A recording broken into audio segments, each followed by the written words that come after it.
welcome to Trinity, Tim's. I think I signed off last week saying that us three miserable buggers will be back again next Monday, and lo and behold, us three miserable buggers are here. So, I'm Joe McHugh from Video Celts, ably assisted by Eric from Reed Celtic and James from the Celtic. I was reminiscing today, a few text messages, and 4 months ago today, almost, we'd just lost to a team from Edinburgh, and we did Glasgow Derby coming up this weekend. The Celtic world got turned upside down later on that day, and we called the other podcasters that like the Monday night slot. Monday, October the 27th, the Celtic world changed. First of all, I think at 9:30, we got Brendan Rodgers resigning. 20 minutes later, we got a message from one of the most significant, definitely the most significant, but not the majority shareholder, Dermot Desmond, reassuring us all is well, folks. Don't worry. Model, everything's working fantastic. You're undermined by one man, and we'll soon be back. 4 months down the line, there is nothing better about Celtic, and after that, the Tynecastle. We did have a League Cup semi-final victory to enjoy at Hampden. A week later, as Martin O'Neill worked his magic. So 4 months on, we're going to rely on Martin O'Neill working some incredible magic. The next fortnight looks pivotal.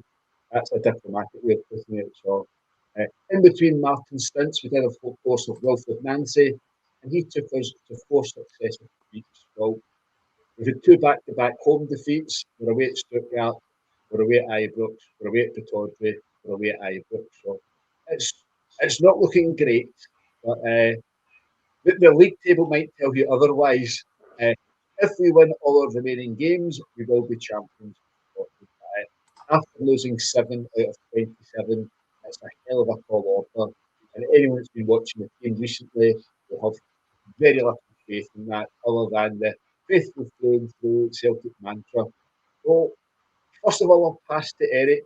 Eric seemed exceptionally depressed last night, switching off, just disengaging. But you can't disengage from Celtic. It's almost the first thing you think about in the morning. It's hard to escape. So if you're in Glasgow or Kerry or elsewhere, it doesn't take long for the problems that Celtic come through. So, Eric, how deep was the disappointment yesterday? Have things picked up in any way?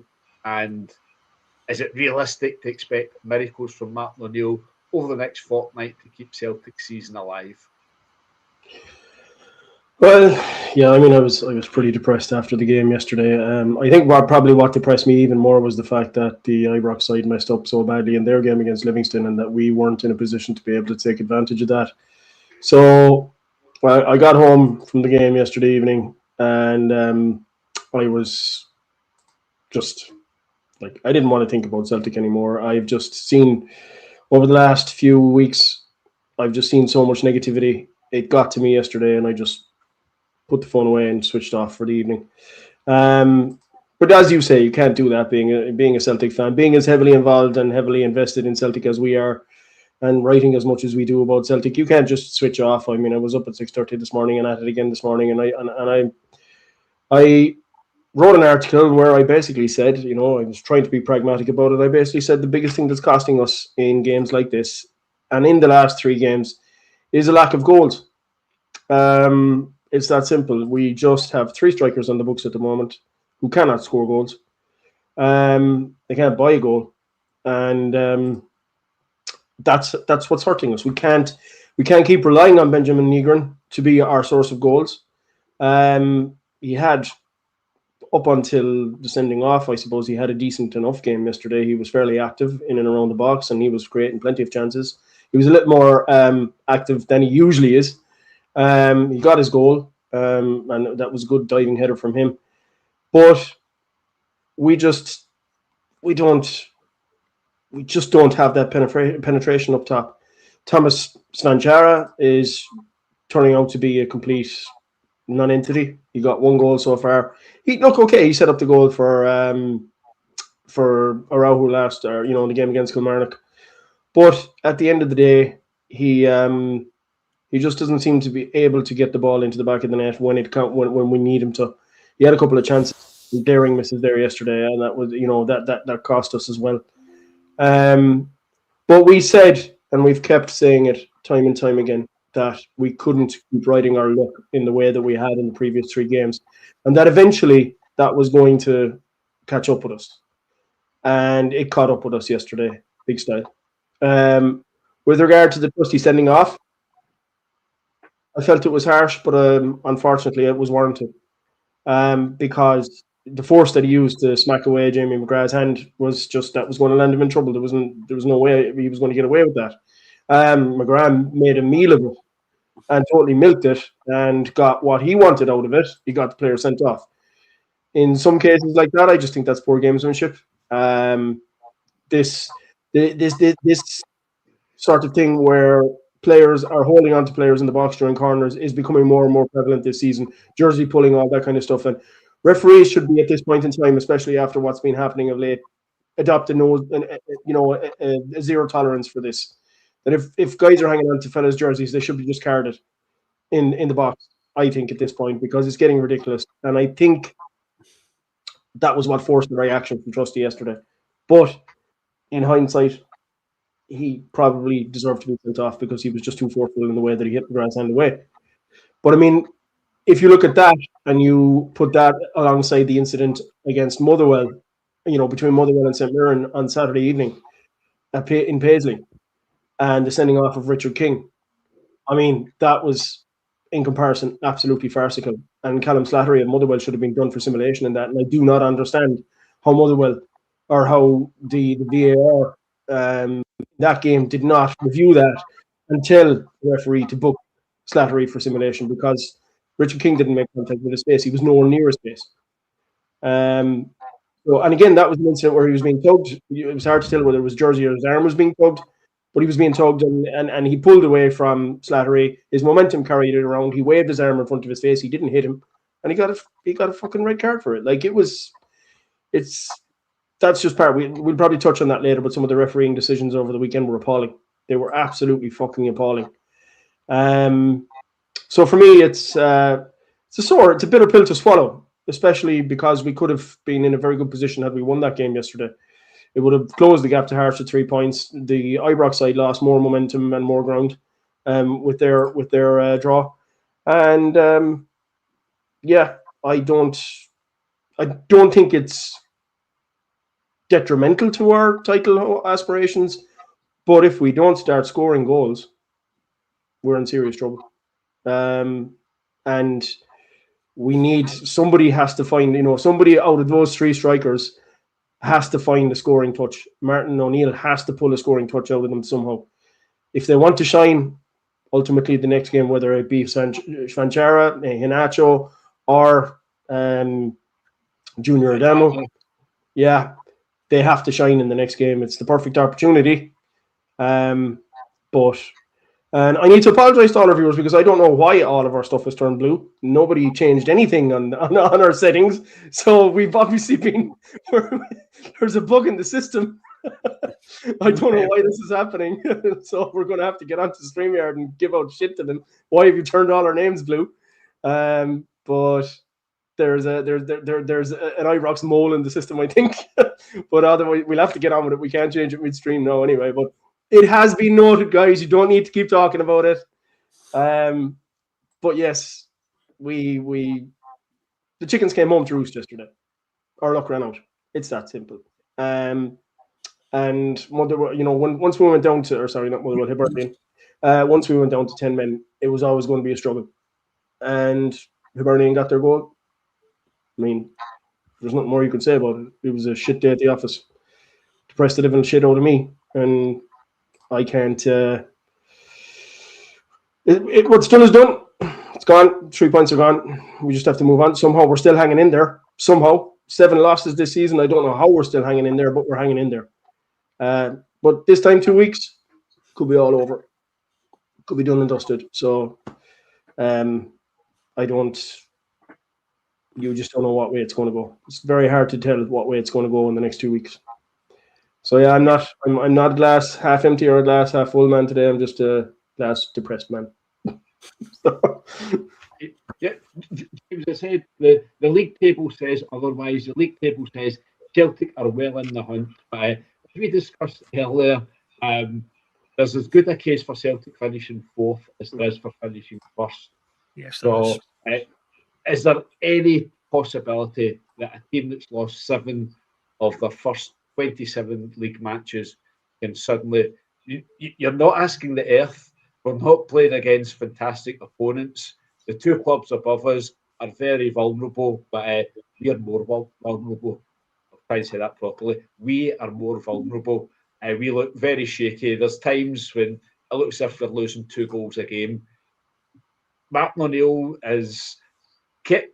The season could have been dead before now, but the next fortnight looks ominous. James, is there anything to be positive about? Is there anything to take hope into this run of 4 away fixtures, followed up by the visit of Motherwell?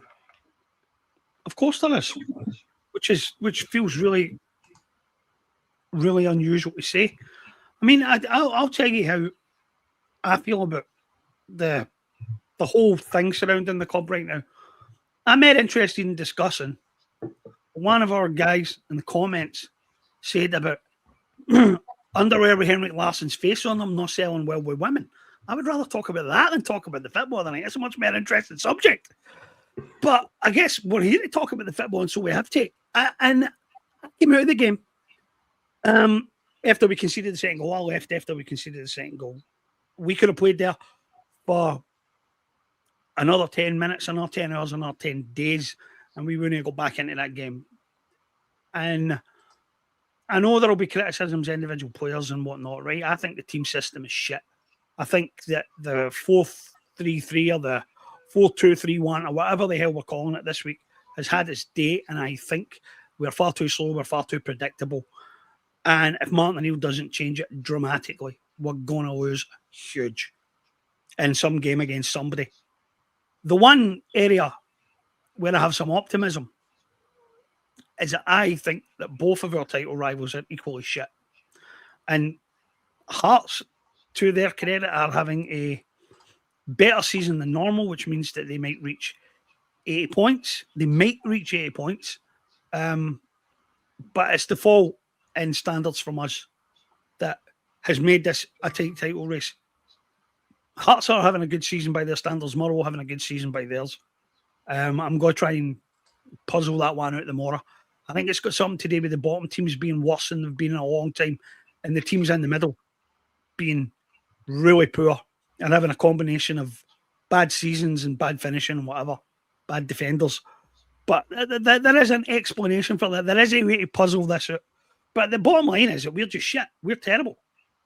And if this Celtic team was even 5% better, and I said this morning to my old man, we don't need to be massively better to go to Ibrox and get a result. We only need to be marginally better than we are right now because they're dreadful. This great comeback that they're allegedly in the middle of, I'm sorry, but I don't see it, and I've never seen it. And I don't understand why anybody thinks that they do see it. I had a look at their record last night. They're 28 games out of their season. They've won 15. They've drew 11. They've lost 2. This guy in the dugout right now is responsible for 5 of their draws and 1 of those defeats. He's also responsible for them being out of the League Cup. He's also solely responsible for them being out of Europe as early as they were, because he had plenty of time to turn it around. And I think in 6 European games, he lost 5. This guy is not a good manager. That is not a good team. They struggled against Motherwell. Motherwell, in fact, played them off the park. And Livingston would have beaten them except for another odd refereeing decision. It is a remarkable season for how bad the top sides are. Motherwell are actually having the only genuinely exceptional season, because I had a look at the stats tonight. Their average points tally over the last 5 years is about 40 points. They're already on 50, which is pretty remarkable for them. Their highest points tally in the last 5 years has been 52 over the course of the full season. They will easily beat that. And we'll get to their manager, I'm sure, later on. I want to discuss that, because the most dangerous myth in Scottish football today to Celtic is that the Motherwell manager should be a future Celtic boss. I'm not even going near that in this wee segment, because I would talk this subject for hours if I could. But we're terrible. I have never been less afraid of an Ibrox team than I am this one. It's 15 wins in 28 games. I am scared shitless of us. And I'm scared shitless of the kind of performance that we might put in at Ibrox and make it them look better than they are. And I'm really worried about it. I don't think they're in it in fear. I'm more scared of what we might do. I'm really seriously scared of what we might do. We are, as Joe says, in as much a chance as finishing fourth as we are finishing first. And I wrote a very, very scary, very horrible article about that subject today, where I talked about what the consequences are if we finish first, second, third, and fourth. And the last two scenarios, they're barely worth thinking about. And we are on the brink of both of them. I've never seen anything like it. The people who run our club, they will have everything to answer for if this ends the way it looks like it could end. If we finish third, we are in a world of shit. And most fans haven't grasped how serious it's going to be. That's why I wrote about it this morning. James, worst case scenarios. You can't tease us about Ascow like that. But on the first, second, third, fourth scenario, this squad, with this CEO, with this minority shareholder on a golf course in the Caribbean, there is absolutely no prospect on this planet that Celtic will be in next season's Champions League. If we're in the Champions League qualifiers, we'll likely lose and fall into the Europa League. If we don't win the league, we'll either be in a Champions League qualifier or Conference League qualifiers. Things are going to go downhill regardless. There's no way. We've seen 7 out of 9 attempts to get into the Champions League. We've failed. But on Ascow, I don't think he's in an ideal world. 2 years ago, you wouldn't have wanted him, someone that had done well at Motherwell as Celtic manager. But our chief executive thought that Wilfred Nancy was the outstanding candidate in November. I've said a few times, no one competent, no one with a reputation, no one with credibility is coming in to manage Celtic and have Michael Nicholson doing your negotiations, waiting for sign-off from Dermot Desmond and other non-executive directors. So, Jim, what is your big hang-up about Ascow? It's a myth. The whole thing's a myth. It's as much a myth as the McInnes myth.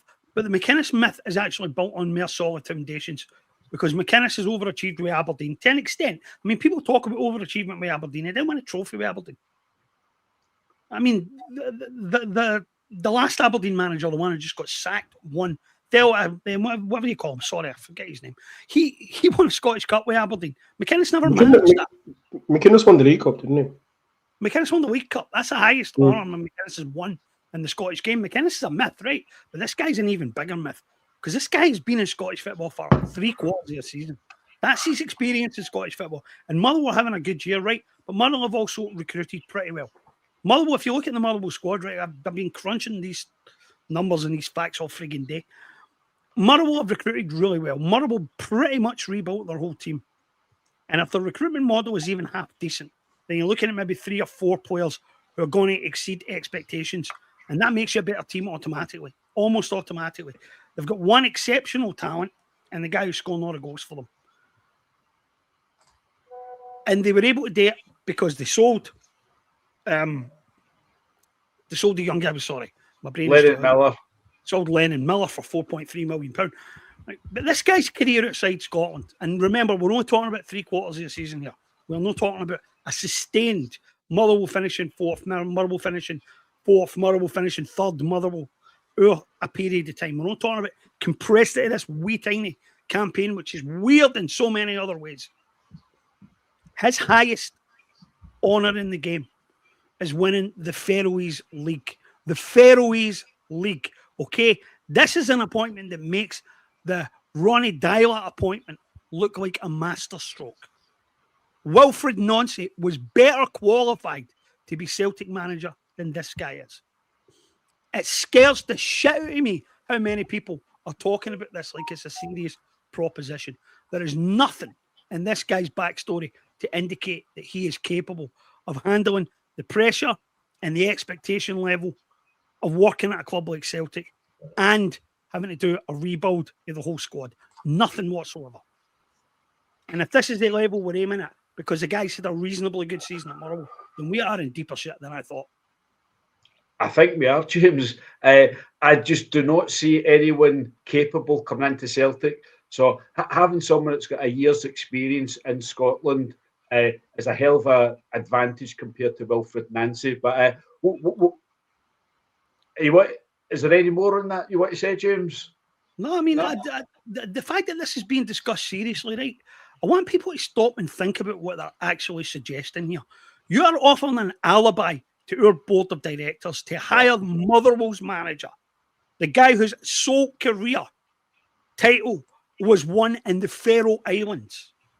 The Faroe Islands, right? This is the alibi you're offering our board of directors if they go and hire this guy. Oh, the clamour for it among the fans was overwhelming. The clamour for it among a certain sect of the media and the fans is overwhelming. But the rest is, I think, they're scared shitless by this idea. Yeah, well, I can see a lot of what you're saying, but it's chicken and egg. It's catch-22. When you've got Michael Nicholson sitting there giggling away and taking 800,000 a year, and Dermot Desmond, we are not getting anyone of any calibre. So, in the current circumstances, I said the Motherwell manager was a clown. I said that he's staggeringly unqualified to be Celtic manager. Staggeringly unqualified. If you're happy with the idea of us hiring Motherwell's manager to do a full-scale rebuild over the summer, the guy whose greatest career achievement, and I never said that he had only managed in the Faroese League. I said his only honours came in the Faroese League. Then I don't know what to tell you. I don't know what to tell you. You've been gaslit to the point where you'll accept anything. I'll finish this section. James, what sort of manager do you think Celtic will attract at the end of this season? Terrified to think about it, mate. Terrified to think about it. And Right. one of the most genuinely scary things about that piece I wrote this morning is that if we finish third or fourth and we're playing in the Conference League, there isn't a single player of any calibre or quality who's going to want to stay here, and there isn't a single player of any calibre or quality who's going to want to come here. That doesn't even take into account the financial consequences, which are going to be momentous. That they are structural change consequences. They will hamper our ability to do a rebuild of any significant sort. They'll make it virtually impossible to attract a decent manager or decent players. And if we fail to win the league again next season, the Conference League is the best we can hope for, because that's the prize for finishing second. This is a major, major disaster we're looking at here. And anybody who thinks that the current Motherwell manager is a guy who see us through that, I don't know what to say to them. We're in big trouble. Right. Switching to a hobby horse of Eric's, weekend referees. The performance over between the 70th and 75th minute at Celtic Park yesterday from Matthew McDermott and Grant Irvine, a PE teacher at Beauclair Academy, the school for the Murray Park Starlets, on VAR was appalling. So there is zero consistency when you send off Austin Trusty for something happening at a corner and you don't award Celtic a penalty. So that was one incident amongst many. As usual with all our emerging referees from the Willie Collum School of Refereeing, Matthew McDermott brilliantly positioned himself to get in the way of all Celtic attacking moves. Celtic are pretty pedestrian, pretty slow. When you've got a referee just inserting himself in that position in the final third of the park that blocks off one more attacking option, it doesn't make things easier. But Eric, what's your overall thoughts on a couple of issues over the weekend and the rapidly declining standard of refereeing? Well, Willie Collum and his good mate from Radio Clyde go on Sky Sports once a month, spend 25 minutes gaslighting you, telling you everything's great, black is white and white is black. I think we're witnessing, without doubt, one of the worst seasons that I've seen when it comes to refereeing decisions, because some of the decisions are inexplicable. I mean, I'll refer back to that one at Motherwell or at St Mirren on Saturday evening. That Callum Slattery decision was just farcical. I mean, when you have a player who was being fouled, which Richard King was clearly being fouled by Callum Slattery, and he just tries to break free from the player that's holding on to him and won't let him go. And his momentum carries him around where he doesn't even make contact with Callum Slattery, and Slattery falls to the deck. I mean, that's the ultimate shithousery from Callum Slattery. And lying there for, I'd say it was a good 30 seconds after the incident on the ground, as if he'd been absolutely poleaxed by Richard King, was ridiculous. How nobody inside in the VAR room looked at that and did not call back the referee, Callum Scott, and say, book him for simulation and rescind that red card. Because that's all it was. It was simulation from Callum Slattery. There was no contact made, and it was ridiculous. We then go on to the game at Celtic Park yesterday, and you have again an incident similar to that where Austin Trusty is being held onto by Jamie McGrath, and Jamie McGrath milks the living shit out of it as well. What did for Austin Trusty was the force with which he hit his arm away. It was the aggression in his actions that did for him, and I don't think we can argue too much about that. But like you said, Matthew McDermott did everything he could to disrupt the play. It was all very stop-start. And for once, I'll say, like, the consistency in the Livingston game as well, where the Ibrox side were playing. If Montana was to be sent off, then equally, Cammy Kerr should have been sent off.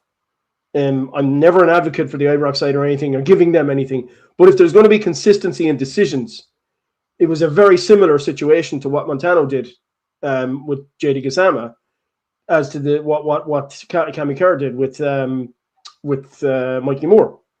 But yet, that wasn't deemed to be even a free kick. So, like, it shouldn't have been a penalty anyway. We know that, but it should have been a free kick and possibly another sending off. And that's what I'm saying, the consistency. Like, and I honestly, look, I'm baffled as to why Dickinson didn't jump on that one, considering we know where his leanings are, and how it was left go. But, like, there is no consistency in decision making at the moment. And I wrote a piece this evening where I said that these guys are going to have massive influence in the direction of this title, or where this title goes. And sooner or later, and it could happen over the next 2 weeks, you're going to have a decision which will have a huge bearing on the outcome of the title. One of these decisions that, like, that will make such a difference that it will have a huge bearing on this title race. And the fact that, like you said, Willie Collum has his show and he comes on and he defends decisions. Like, I mean, we saw recently the audio was released for the Motherwell, the handball at Ibrox. I think, what was it? Fernandez handled the ball in the box against Motherwell, was it? And that was a Livingston one. Fernandez was involved. Oh, the Livingston one. Yeah, sorry, that was Livingston. Yeah, but they released the audio for that. Unbeaten. Yeah, and how they kept going over it again and again and again and saying that it wasn't a penalty when it was blatantly obvious it was. But that's the biggest issue with refereeing at the moment. There's just no consistency. The decisions are so all over the place, and they don't seem to. Our game is really, really starting to look farcical to people on the outside looking in. Especially, I have no idea what we've got VAR for. I have no idea why we have it, because it's just not being. It was there to assist the referees, and it's clearly they're not even bothering their arse in a lot of situations to even use it. Like that Callum Slattery incident at against St. Mirren, that was the perfect opportunity for VAR to intervene and say no, that's not a red card. You know, they have how many screens in Clydesdale House to look at to see these things from different angles, and to have looked at that, not even review that situation, that decision, and come back and say that it was simulation, because that's, to everybody who saw that was simulation from Callum Slattery. And he should have been yellow carded for that. And the red card should have been rescinded. But it's without doubt, it is the worst season that I've seen with some of the decisions that we've seen this season have just, or decisions that we've seen this season have just been chronic. And I fear for what's to come down the tracks. I know it's unlikely that Dickinson will get the league game because he was on VAR yesterday. So we probably default to the old reliable John Beaton. And chances are Dickinson may get the cup game. But I know he's chomping at the bit to get a game involving his favourite team. And I don't know. I think referees could do for us in those two games. It's ominous.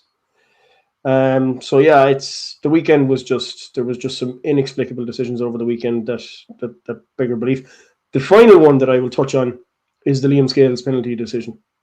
Now Scales was doing his utmost to try and get into a goal scoring position. He was held onto and he was pulled down. And when it was reviewed, it said up on the VAR screen, incident outside penalty box. Now, can anybody explain to me what the fuck that was about? Because it was inside. It was close to the small square. You know what I mean? It was ridiculously inside the box. So where did they come up with the decision that the incident was outside the box? That clearly was a mistake. Obviously, it had to be a mistake. But that was, to me, that was a penalty. It was a stonewall penalty. He was pulled to the ground, and that was it. Would we have won the game if we'd scored that penalty? I don't know. Would it have changed the outcome of the game? Possibly. But again, there's no point in us crying about these decisions because nobody inside the four walls of Celtic Park is going to do anything about it. They're just going to keep on taking it, just as they take the mediocrity that they deal out the mediocrity that they're dealing out. They're going to accept mediocrity when it comes to refereeing. And we're in a bad place with this sport. We're in a really, really bad place. People have now, and I've seen it being expressed a lot more lately, especially in comments in my own blogs, where people are saying this is worse than 94. This is far worse than 1994. And I think we've crossed the threshold of 1994 is becoming a walk in the park in comparison to what we're dealing with right now. Because, as James quite rightly stated in his article today, the scenarios that lay ahead of us, or that lie ahead of us, if this goes second, third, or fourth, in all scenarios, we're in serious trouble. And the magnitude of the rebuild. When I was reading your article today, James, I kind of thought back to post-COVID and the level of a rebuild that we had post the COVID season. And that was bad enough. But I genuinely don't think that we've ever faced into a rebuild of the magnitude that we're going to face into right now. So, and I have no faith in anybody inside in that boardroom right now being able to facilitate a rebuild such as that.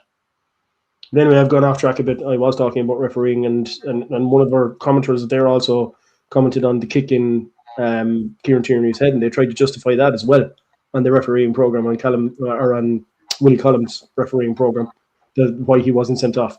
That was a blatant sending off.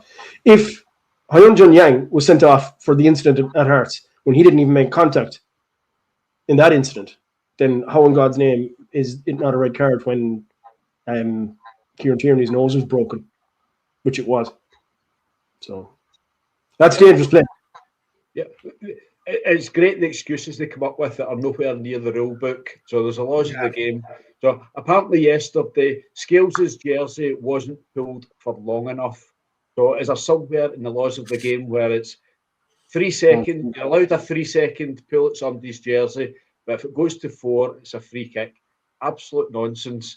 On the Tierney one, if you get a kick in the face and it's from the top of the boot, then that's fine. So as long as it's not studs in your face, that's fine. So there's none of these things can be justified except when you've got somebody like Gordon Duncan that's pally-wally with Willie Collum, and they do this 25-minute whitewash, and you could spend 25 minutes in quite a few games over the course of a month. So we got a month's football to cram into this 25-minute show. So James, I think we're all in agreement. We can complain. Celtic are very, very happy with all this. They do not do anything. They never complain. They don't ask why are all the referees at our matches from the Glasgow and Lanarkshire area. And without doubt, the officials for the next 2 weeks, next 2 Sundays at Ibrox, will all be from Glasgow and Lanarkshire. They'll all be in Willie Collum's good books, etc., etc. It's just the variables that needs to be sorted out. We know what to expect there. But turning to another subject, James, and you've been quite passionate in this recently. our interim chairman. So we joked last week that he'd called for unity 3 times and achieved absolutely nothing. I don't know if he's put out another call tonight for unity. Please let us know in the comments. But the last call for unity was on Friday. So that was Brian Wilson's 4th call for unity. And as we know from different discussions, we're still waiting for the release of the minutes of the meeting between Celtic and the Collective last Wednesday.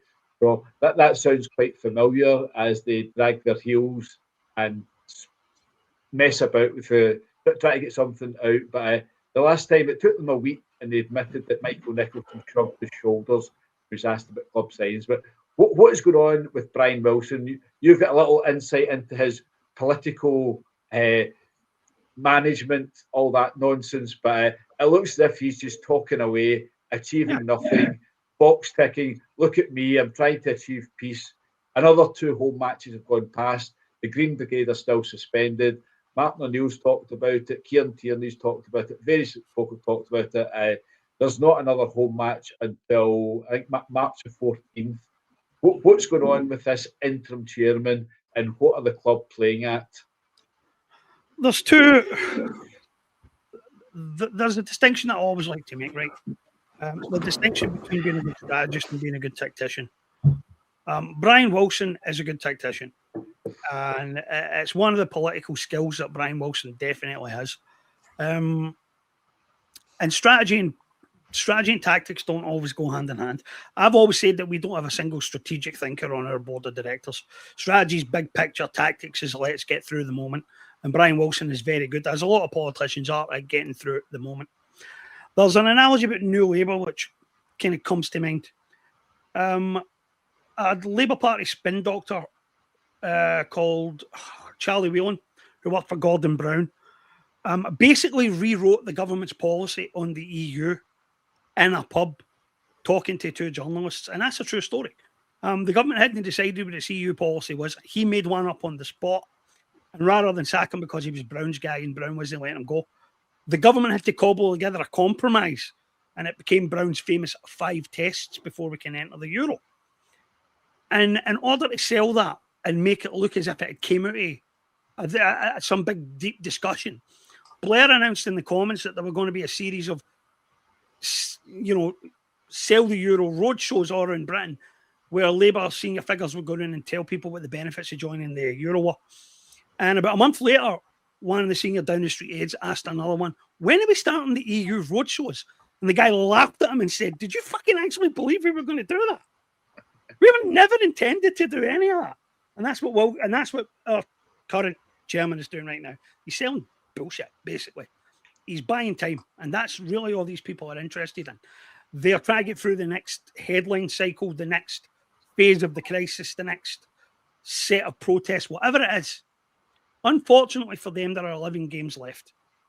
And whatever strategy they try to run out the clock, those 11 games are going to determine our future as a club in the short to medium term and their immediate futures as custodians of this club.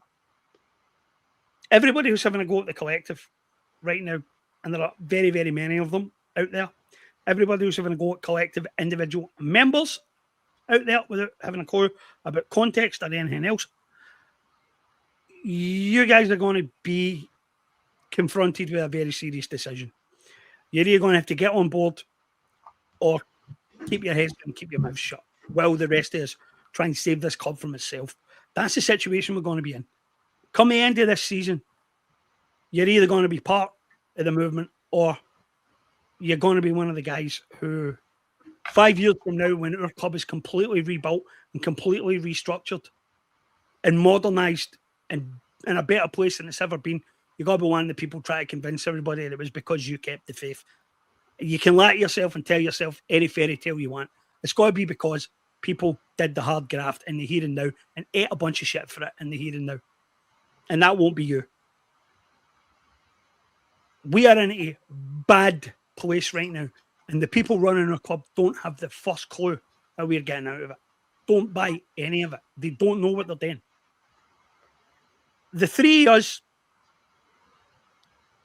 have slightly different perspectives, right? And we have slightly different views on individual matters and individual incidents and whatever else, right? But the one thing that unites the three us absolutely and categorically is that we've been singing the same song, not just for months, for years. Years. The Celtics' on-field success disguised massive structural problems. A bunch of stuff that was going to be waiting to ambush us at some point down the line. Now, I think all 3 years thought that it was going to come in the summer because we assumed that Rodgers would stay for the extra year. We assumed wrongly that the board would have to give Rodgers whatever he needed in the summer transfer window in order that we were in the best possible position to win the title. And they didn't. They settled instead for trying to force Rodgers out the door by denying him and therefore the club anything and everything it needed. So we misjudged it, and the crisis came a year earlier than we thought. But none of the three of us ever doubted that this was going to happen. None of us ever doubted we would be in a bad place. This is a much worse place than we thought because it came in the middle of the season. But here we are. And it's no surprise to any of the three of us because we've all been saying for a while that this was on the cards and it was in the post. We're really, and the fact that we've now got a politician in the chairman's job who is basically trying to buy time tells you that these people have no intention of changing a single thing about the way they do things. The underlying strategy will remain the same. The underlying policies will remain the same. They even boast about how they've been running the club this way for 25 years. Whereas an executive that knew what it was doing would actually say, is it a good idea to run things for 25 years in the exact same way? In an industry that's changing every single day. We're about to find out what these people have in the locker, what their imagination looks like. And I'm dreading the answer. I'm dreading the answer. I've been dreading it for a while. I didn't expect us to be here this early. But yeah, Wilson's good at tactics. But strategy is what's going to make the difference here. And he does not have a strategic thought in his head. And none of them do. They don't know how they're getting us out of this. And they've left us at the mercy of events. January transfer window, right? I said in the piece today, and a couple of people said to me, do you really believe that, right? I said in the piece today that somebody at Celtic Park would have wargamed all of this in January, a pre-January. They would have looked at the situation we're in. They'd have looked at the league table. They'd have looked at the potential consequences of a second and third place finish and said, how do we avoid this? Well, what do we do to avoid this, right? And it was perfectly clear that we could be in this place. I mean, we've been third for weeks and weeks and months. And it was perfectly clear that we could be here or in a place just like this. And instead of fortifying this club for that challenge, they spent January fucking around. They spent January relying on Martin O'Neill getting us through games and then flung him a bunch of loanee signings, which only makes the summer rebuild much bigger and much harder. The idea that these people have got any kind of answer, the proof of it is lying just behind us. They knew what was at stake. They knew what they had to do. And they didn't do any of it. I mean, it's not just that they didn't do some of it. They didn't do any of it. It's amateur hour. This is what happens when you run your football club like a tin pot regional bowling club. And you staff it with your pals and your cronies. It's absolutely clueless. Honestly, I genuinely think that there is a section of our fan base that's walking about with the blinkers on, and they have no idea how much trouble we are potentially in. And it might even be that this gamble pays off, but as I've said before, when you're gambling to this extent, is that really something that we can allow these people to continue to do? Because as I've said prior to this, it's like if your significant other came home and said, I took the mortgage to Vegas and I bet everything on black and we won, so well done. Would you welcome them back with open arms? No, you would throw their shit in the street and you would tell them to beat it forever. Putting you in jeopardy like that on a simple king 50-50 bet, and this board took a much bigger gamble with our club than that in January. We really are in a bad spot. Yep, there's some big decisions coming for the Celtic board, their so-called custodians, and also for supporters. So I don't know many supporters that have enjoyed anything this. There'll be one or two matches, the League Cup semi-final, but that was soon slapped back when you reached the final. There's been very few highlights, and fairly soon we're going to be asked to renew season tickets. So That's going to be a big issue for the collective to deal with. They don't demand boycotts, they recommend and they invite. And folk need to start thinking about season tickets now. What enjoyment have you had for your £700-800? There's no, no matter what happens, I don't think there's going to be more than 50,000 at any of the home matches leading up to the split. The Glasgow Derby and the game against Hearts might attract big crowds after it, but you look around at Celtic Park and there's plenty of seats there, and that's with season ticket holders. So if you want to give up your season ticket, you're not giving up in Celtic. You can still go to matches game by game, and the club need to earn your £30-35. So there's loads and loads to go through, and the next fortnight again, that will decide for a lot of people what direction they're going to take it in. No doubt the vast majority will renew their season ticket, and they'll look at themselves as being martyrs to some extent because of such great supporters. But there will be a significant number of folks say, I've had enough of this. I'm not putting up with this. I've had no enjoyment from this. It's taken up too much of my time. I mean, the guys that come from Ireland, the dedication that they show is incredible. And again, on the season ticket, you maybe get a bit. In Scotland, they like to squeeze in too many fixtures in December and January. So on your 18 match season, 19, I'll get my arithmetic right. 38 divided by 2 is definitely 19. So for your 19 matches, you're maybe looking at 5 or 6 of them in December and January, possibly midweek matches. So there's decisions for folk to make. But Eric, how do you see things with Brian Wilson, the collective, and it's not quite a time bomb, but things can't continue as they are. We're not going to have 50,000 season ticket holders all expecting the earth during the summer and a major rebuild while the same people are in charge. Whatever money Celtic bring in, the current Celtic board will spend less, and they won't spend it very wisely. We've seen the summer signings. Tunetki's up and down, but over the piece, he's contributing something. Negren's good, but Balak Wisha is horrific, and there's no club that can get away with that. 18 months, 2 years scouting of him.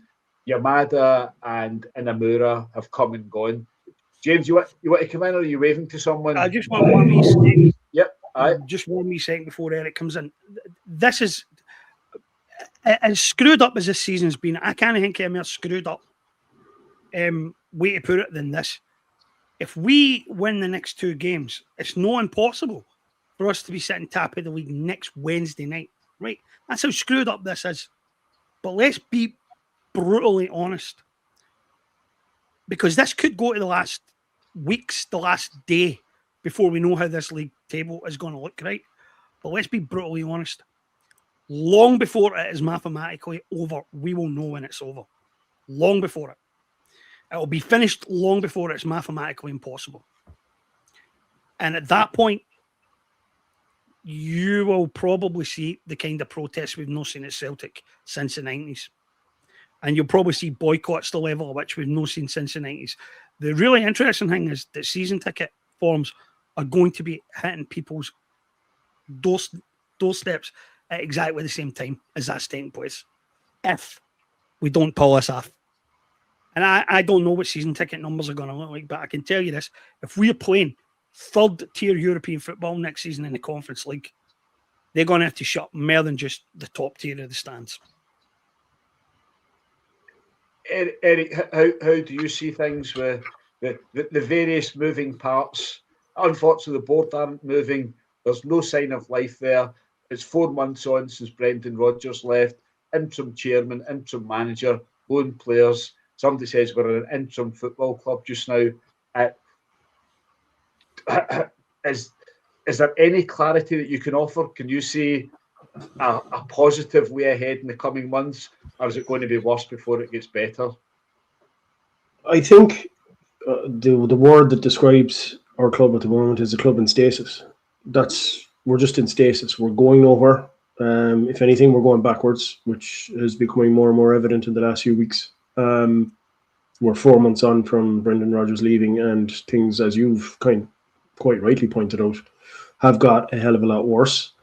Brian Wilson is pissed. He's just full of piss and wind, as far as I'm concerned. He does an awful lot of talking. He likes to talk, obviously, which leads to absolutely nothing. Peter Lawwell, as chairman, didn't say much. He might have said a bit more than Michael Nicholson, which wouldn't be hard, but he didn't say much. Brian Wilson hasn't shut up since he got in the door. But it's all, as I said, piss and wind. It's gaslighting. It's panic, which it was in the last statement, because that was totally down to panic. That was a very panic statement, and that was based on the fact that they realise that the protests are hurting them. They're not... That tennis ball protest against Stuttgart didn't have any bearing on the outcome of the game. It stopped the game for 3 minutes. It had no outcome on the outcome, or it had no bearing on the outcome of that game. But the optics are starting to scare the likes of Wilson now, and the fact that the world media is starting to sit up and look at what's going on in Celtic, and I think that was highlighted by the banner from the Stuttgart fans, in solidarity with the Green Brigade. I think that kind of stood out, and people are starting to ask the question as why are another group of ultras asking for the home ultras to be allowed into their own stadium? So it's a ridiculous situation. It's just a totally farcical, ridiculous situation at Celtic Park at the moment. But the future, the only way that things start to come right at Celtic is when these people leave. Now, I don't know at this point in time what it's going to take to get them to fall on their sword and resign and just do the honourable thing and leave. But I can tell you this much. If we lose the next 3 fixtures, let's just say, we look at the worst case scenario, right? We lose at Ibrox, we lose at Batodry, and we lose at Ibrox again. Hell hath no fucking fury when it comes to what these guys are going to face.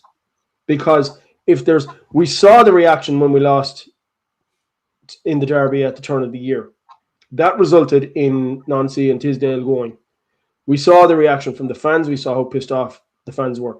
There's nothing pisses Celtic fans off more than losing to the Ibrox side. If we lose to them in 2 consecutive weekends, all hell is going to break loose. It really is. This board isn't going to know what has hit them when that happens, or if that happens, should I say. I'm not saying when that happens because it's an if. But that to me, I believe if it does happen, should be the catalyst to really, really turning the screw on these guys. But the future's bleak at the moment. There is no direction. There's no strategy. Nobody seems to have a clue of how to get out of this mess. The only thing that is on the people involved in our board at the moment is self-preservation. They're only out for their own skins. They're only out to ride the gravy. They want to continue riding this gravy train. Then none of them want to lose the gravy train that Celtic is for them. And they're putting themselves before the club. And we've discussed this time out a number on this podcast that this is what they do. They've consistently put themselves before the club. And it appears to me that, what's ground zero? But for these guys, there is no ground zero. They just won't give up unless they are forced. And really, the pressure is really put on them. But we saw how angry fans got at the turn of the year, at the derby game at the turn of the year. Like I said, the protests are just going to get ramped up to a ferocious level if we hit the worst case scenario over the next 3 games. Nobody gives a shit about Stuttgart. If he puts out a B team, for that. And, the thing is, they're going out there without any pressure anyway. So they could come away with a 1 or 2-0 win. You never know, because they're under no pressure to win the game. The pressure is off. But the pressure is on the guys who have to go to Ibrox and Pittodrie and then Ibrox again. And like I said earlier on, we need our strikers to start actually fucking scoring goals if we want to have any hope of winning at Ibrox. We cannot keep relying on Benjamin Nygren, because Nygren is a part of the midfield, but he isn't effective in midfield. He's a goal poacher, but he's not effective. He doesn't put that level of steel that we need into the midfield. I thought that the Ox was okay yesterday. I mean, he was solid, but he only got 60 minutes. I think he probably maybe would have been better bringing him on later in the game, where he would have maybe had a better influence. But this is the card that Martin O'Neill, the cards that Martin O'Neill has been dealt. It's the way he has to try and rotate things because of the deficiencies in the squad that he has. It's like I said today, you know, there's a lot of players in that squad that aren't fit to wear a Celtic jersey, and that's not their fault. It's not their fault. They were brought in here by people who aren't fit to, you know, be custodians of Celtic. So it isn't their fault that they're not a good fit for this club, because the guys who brought them in are just not fucking able to get players in of a decent caliber. But I don't know. I've never seen a future, or never. I knew after the COVID season that things looked bleak, and that we, you know, the media had painted it that we were going to be lucky if we finished third or fourth that season when Ange came in. But we all know we looked into the whole Ange appointment, and that all turned out very well and rosy in the garden. There is no that boat sailed a long time ago. We're not going to look into a good manager who can turn all this around and perform a rebuild like Ange Postecoglou did. That was a 1 in a fucking million instance of something like that happening. It's not going. Lightning won't strike twice in this situation. So, like James commenters were saying earlier on, who are we going to get in as manager? I can't see anybody who's going to, and I can't see any serious manager who's going to come to Celtic under the current regime. There's no serious manager out there who's going to look at things that are going on at Celtic at the moment and say to himself, I want to be a part of that. Who the fuck would want to be a part of this? Like, who would want to step into the shit show that is Celtic right now? Eric, you know what makes it worse, mate? It's not even the scale of the rebuild or the fact that it'll be done with decreased resources if we don't qualify. If we don't finish first and qualify for the Champions League, or at least stand a good chance of getting in there. It's not even that element of it that's going to deter people. And it's got nothing to do with Scottish football, and it's got nothing to do with the standard of the league. The thing that is going to deter a lot of top-class managers is watching what happened to Rodgers and knowing that not even success is going to save you if these people decide to fuck you. Doesn't matter what service you render, doesn't matter what success you deliver. If these people don't decide one day they just don't fucking like you, you're going to get stabbed in the back and thrown out the door. And your past record won't save you. And mate, that is toxic. Yep, James, it's not stabbed in the back, it's stabbed in the front. And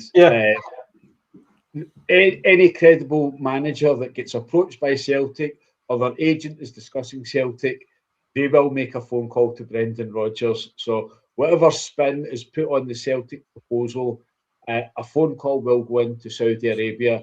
Brendan Rodgers will say, ask him about X, Y, and Z, and we'll see what they come up with. But Eric was suggesting we might lose successive games to Ibrox and Aberdeen. We could, of course, win both games at Ibrox, and it won't change the slightest thing about Celtic. I'll just postpone the inevitable. It'll be joyful. It'll be reasons to celebrate. It'll be great fun. It'll be some laugh, but it doesn't really change anything. It'll buy a little time, but whatever happens at Ibrox on next Sunday, the 1st and the 8th of March, it doesn't change anything on the state of Celtic. It might accelerate things, but winning against that lot doesn't suddenly mean that Celtic are competent, ambitious, and forward-thinking. So, James, it's prediction time. I think we can all guess about what's. We're going out against Stuttgart on Thursday. Another year without a knockout success in Europe. 2004. Yep, season 2003-2004. We beat Teplice, we beat Barcelona, and there's been nothing since. So what do you reckon the scoreline will be in Stuttgart? And I'll be sitting in the fence and optimistically, glass half full, I'll take a one each at Ibrox. But how do you see these two games going, James? This is the first year in, I think, since the COVID season that I didn't go abroad for a European game. because I usually love it. It's one of the best things that I've ever done as a fan. Is travelling abroad to watch the team and meeting all those great Celtic fans everywhere and chatting away to people about their backgrounds and where they're from, how they. My apathy towards this competition has been constant since the start. My old man and a bunch of the boys after the bus are actually going through on a minibus on Wednesday morning, and they're going to stay till Friday, I think, or Saturday, and then we're going to go and watch a game in the Ibrox game in the pub, and it's those guys I want to see the team put on a show for. But I know that they shouldn't put on a show. I know that it's detrimental to the chances of getting a result at Ibrox. But for the guys, I would like to see us at least put in an effort and try and get something out of it. But for my own feelings about it, I think I'm past the point of being apathetic about it and just want it out of the way. Because it's not even a distraction. It's just a pain in the arse. If O'Neill fields even 5 first-team regulars, I'll be shocked. And I will wonder if our manager has taken leave of his senses. We will lose. Of course we will lose because nobody's running through walls to win that game. Nobody should be. I would hate to think O'Neill would ask anybody. Ibrox, do you know something? I couldn't even tell you what happened at Ibrox. I don't even have a prediction for that one. Because they're dreadful and we're just as dreadful.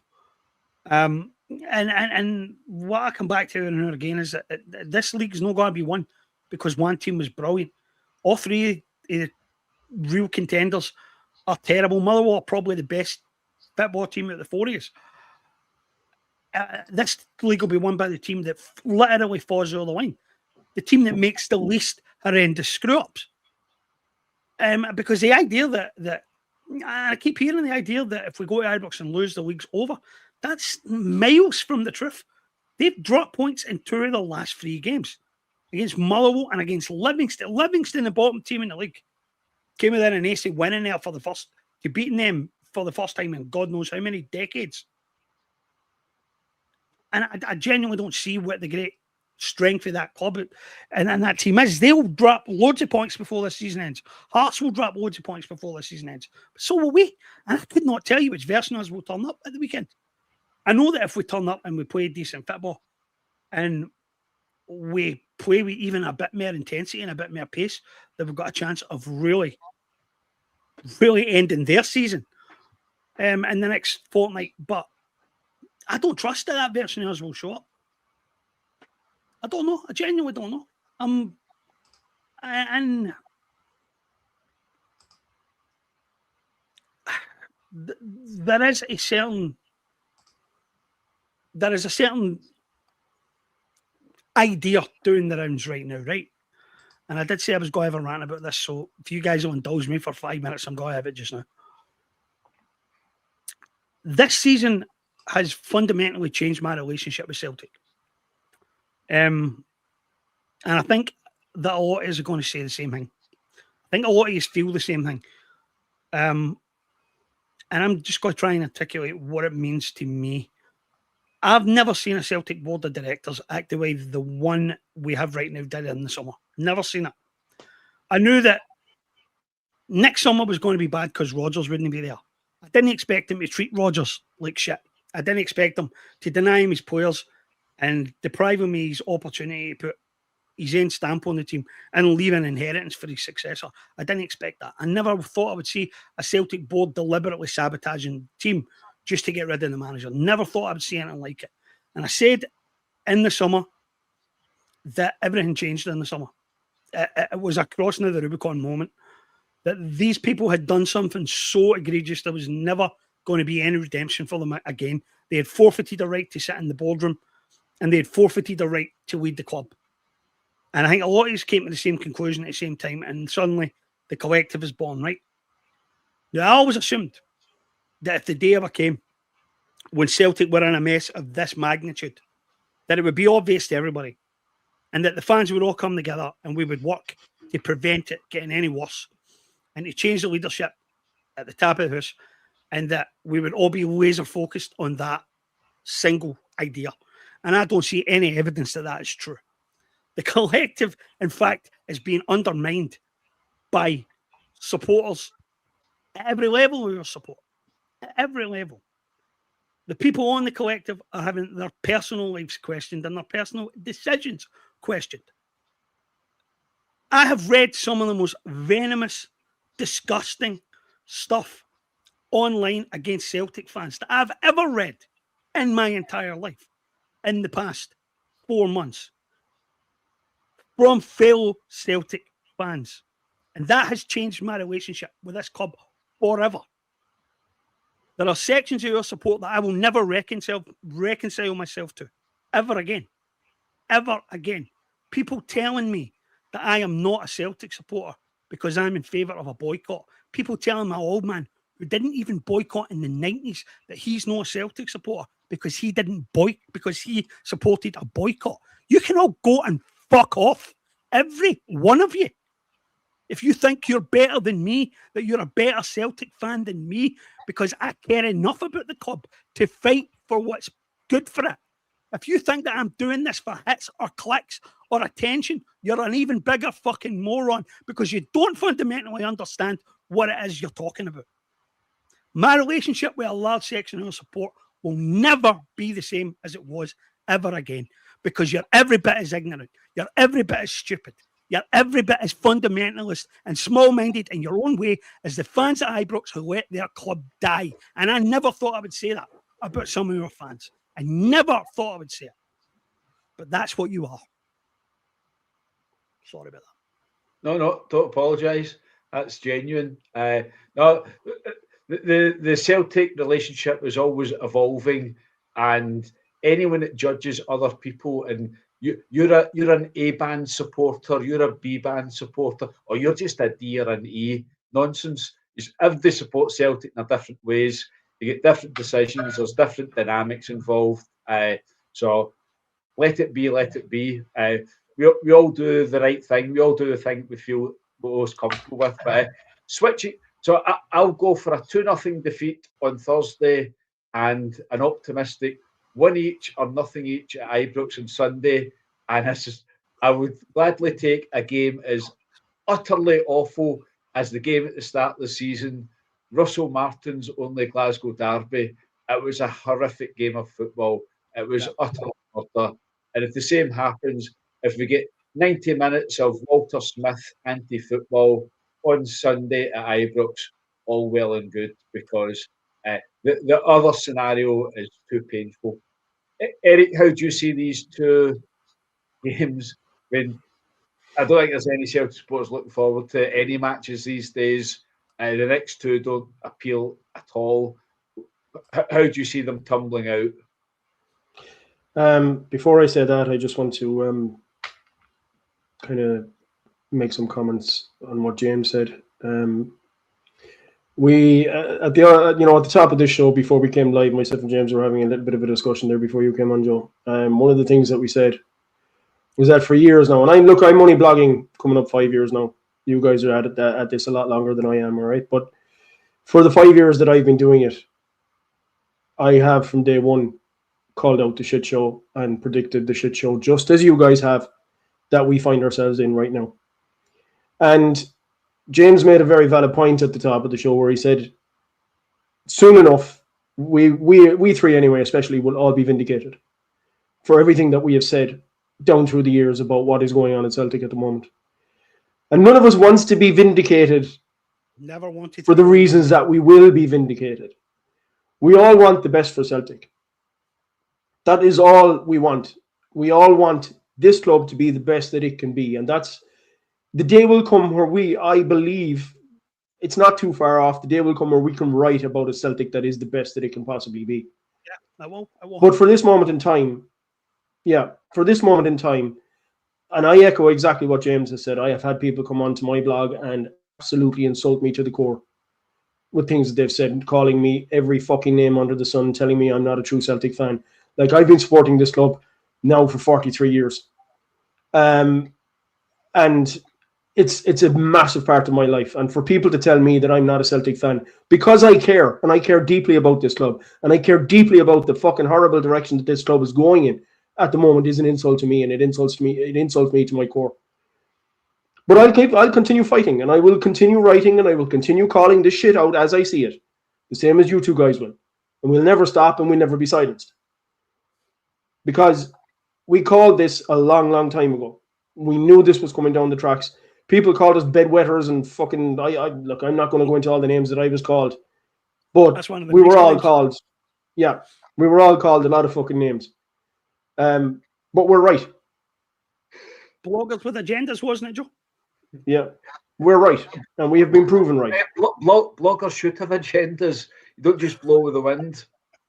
Yeah. So, look, we'll be vindicated. I'm not saying I'll be happy about the vindication, but we will be vindicated. And as I say, you know, I suppose in this kind of, line of work, what we're doing, you have to take the rough with the smooth. We have to be thick-skinned. We have to take the abuse that comes our way, but it doesn't deter us from writing what we write. So, on that note, I'll move on to my predictions. We're talking about the Stuttgart game first. I reckon. Look, I don't care. That's my honest answer there. I really don't care. If we come away with a 1-1 draw, I'd be happy. If we're beaten, I don't care. I just don't care. With regards to the game at Ibrox, it'll be close. It'll be very close. And a lot of it will hinge on the refereeing decisions maybe that happen in that game. But as you said, Joe, if we get a shitty fucking 0-0 draw or a 1-1 draw, I'll take it. And I hate the fact that I have to say shit like that. That I'm reduced to that now, where I have to say, I'd be happy if we snatch a draw. 2 years ago, 3 years ago, when Ange Postecoglou was in charge of the club, we were gunning for these fuckers. We were like, oh yeah, we're going to go there and we're going to hammer them. And we can't even this board has taken away that level of enjoyment that we can't even look forward to a game against a shit Ibrox side. Because let's be honest about it, this is a side that can't even beat Livingston, the bottom of the table, and we're we're saying we'll be happy with a 1-1 draw against this side, and that is what we have been reduced to now by this board. Now, the likes of Brian Wilson coming out with his fucking shit every week, talking bollocks and delivering nothing. Look, we could go on all night long about these guys. There's no point. I think at this point in time, we just have to take it game by game. That's all we can do. On the roller coaster, mate. We're strapped in. There's literally nothing we can do to enjoy or not the ride in front of us. There's literally no impact we can have now. The club itself that can't even have an impact now. The chance to change the trajectory was in January, and they could not be asked. And you know what the really screwed up thing about this is? This is literally for all the marbles. This season is literally for all the marbles. This is the zero-sum season. Because every single thing that I wrote, right, I've written 2 of the most comprehensive pieces in the last 2 days that I've ever written in the history of the blog. First one was called Empire's Fall Part 2, which was the day before yesterday. And yesterday and this morning's was on the consequences for our club if we finish second, third, fourth. Everything that's in the Empire's Fall piece and everything that's in that other piece will be replicated exactly at Ibrox, only 10 times worse if they finish third or fourth, right? So when I say this is for all the marbles, I mean it. Third place finish for either one of the Glasgow clubs is almost a year zero event. If it happens across there rather than here, then it is a year zero event because they're already in significant trouble, our financial sustainability regulations, and this will absolutely tip them over the edge into really serious problems. And short of a major downsizing of what they have at the club right now, they will be courting absolute disaster. And so the fact that our board hasn't even been able to spot that and take advantage of it and fully prepare us for winning this title, which might be the most important and that we've seen in our generation. I'm gobsmacked. Right, that's us on 75 minutes of fun and merriment.